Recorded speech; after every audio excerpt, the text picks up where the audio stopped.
যে কথা বলছিলাম সে কথাটা বলি।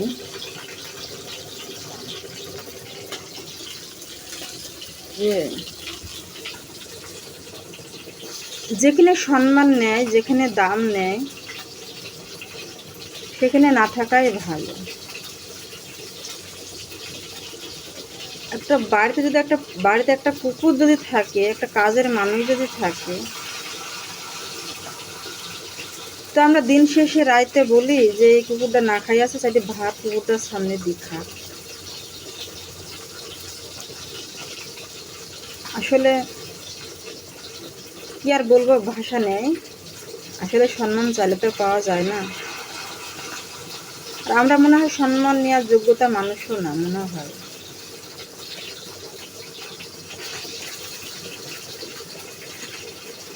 আমার স্বামীকে আমি দুটো পা পর্যন্ত ধরি, যে দেখো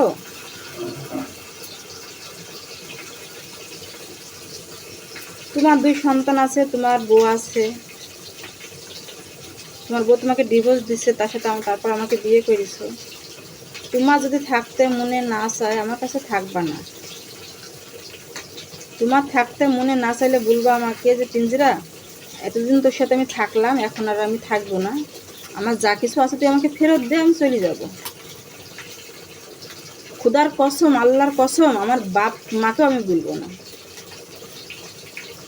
তোমার যা কিছু নিয়েছে আমি সম্মানে খুব সুন্দরভাবে ভালোভাবে তোমার জিনিস টাকা পয়সা যা নিয়েছি সব তোমার গাড়িতে তুলে দেবো, তুমি চলে যাবো।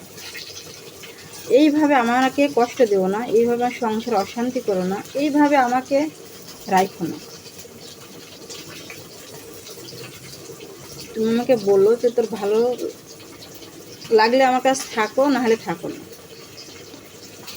এইভাবে আমার সংসারে, আমার বোনের সংসারে, আমার ফ্যামিলির সংসারে তুমি আগুন ধরাইও না।